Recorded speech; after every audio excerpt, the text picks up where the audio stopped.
The Albanese government's new vehicle emission standards have sparked a war among manufacturers after electric car maker Tesla quit the lobby.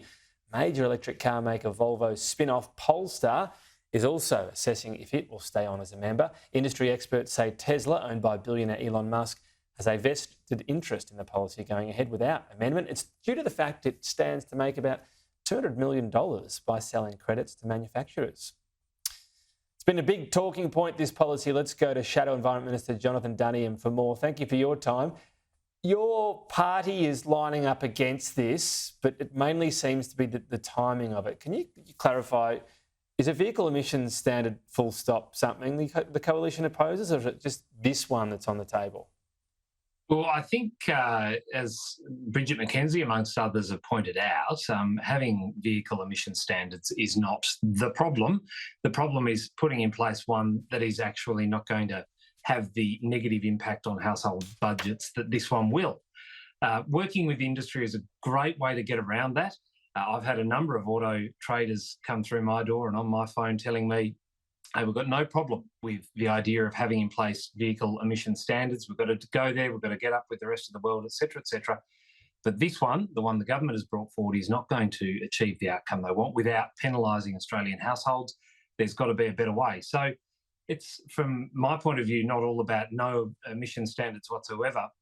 Let's find a way to do so without penalising households and businesses in trying to reach these goals. And that's what industry are saying as well, including the Federal Chamber of Automotive Industries. Well, yeah, the big sort of petrol car makers are saying that, the electrics are not. Should point that out as per the previous story. I mean, what you outlined there sounds like it's perfect for opposition. You can suggest some amendments and then say, here's what we do instead. Is that coming? Well, we've got to work through a whole range of policies ahead of the next election, and it would be something unwise for me as Shadow Environment Minister to come out and announce what it is that Bridget McKenzie and Peter Dutton are working up in this space. I'm sure it's your field broadly. Have a go. I think they'd be all right with it. Yeah. Career limiting move is not something I'm going to do on a Friday afternoon. But what I can assure your viewers and yourself, Tom, is that we're going to be doing what the Albanese Labor government haven't been doing, and that is working on policies that don't drive up the cost of living. They promised something that would bring down the cost of living, yet here they are bringing in a tax that will drive up the cost of a new car. It's not exactly in line. I guess it depends how it all lands, and also if you end up having something that uses less petrol, which is, $2 or north a litre these days, that's expensive, so maybe it does help in the long run. So on the broad element of this, though, if it's supposed to ultimately be part of bringing down emissions, doesn't it have to influence behaviour? Now, maybe some of the sizes of increase of price would be unpalatable, but a little nudge here up on the price of petrol and down on the price of electric, isn't that kind of what we're aiming for?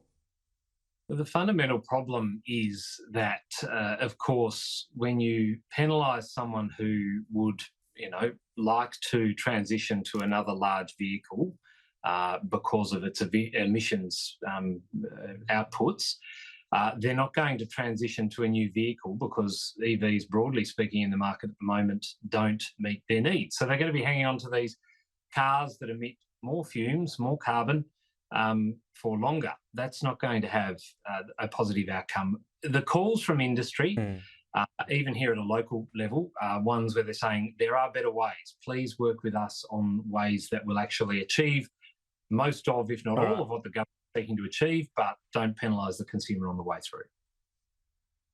Tassie election, how would you sum up what this election's about? Well, this election is all about restoring what Tasmanians voted for at the last election and desperately want, and that is stability in majority government. And it's something that Tasmanians know only too well. When things aren't in majority, which is what has precipitated this election, things don't go well, uncertainty reigns. So we are all about trying to find stability again, and I hope on the 24th of March when I wake up, having done Sky's election night coverage on this election, I'll be reading the papers about a stable majority Liberal government here in Tasmania. We both know that's less and less likely. So it was always difficult in Tasmania. True, the Liberal Party was able to manage that over the last few elections, and Last time it did so with a 49% primary. With more members and the Hare-Clark system, I don't want the viewers' eyes to glaze over, but trust me, it's hard. Don't you have to say, majority or minority, I should say, is workable? Because that's going to be what Tasmania's left with, isn't it? Well, I can guarantee you that neither of the major parties is going to be going to the election saying that we're happy to settle for a minority, because minorities, particularly when you have incoherent minor parties that can't agree amongst themselves, like the Jackie Lambie Network don't know whether they want a stadium or not, whether they support the salmon industry or don't, how are they going to be in supporting a government that might be dealing with issues stadium or salmon? We don't know. So if it can't be worked out now, it's going to be even worse after an election. So you're right in terms of what they'll say. Yeah, you're right in terms of what they say. And I'll partly blame journalists for that, because we get there and we go, oh, we're out of questions. Let's ask about majority again and see if they stuff up. So you're right on that. But it's also a reality that if that's what Tasmanians vote for, with the vagaries of the Hare-Clark system, politicians need to respect that and figure that out. That's a valid point as well, isn't it? Oh, certainly. I've struggled to recall a time when the voters have got it wrong. We may not like it, and sure, you have to work with what is provided. But the pitch that's going to be made every day, every minute of every day between now and the 23rd of March is that it must be a majority government. If we want this economy to thrive and grow and jobs to be secure and house prices to go down, then you need a majority government. And if you do it any other way, it'll be chaos. There you go. Minority and the Tasmanian economy will shrink is the corollary. I have to leave it there, Jonathon Duniam. I'm probably being slightly tongue-in-cheek. We'll talk again soon.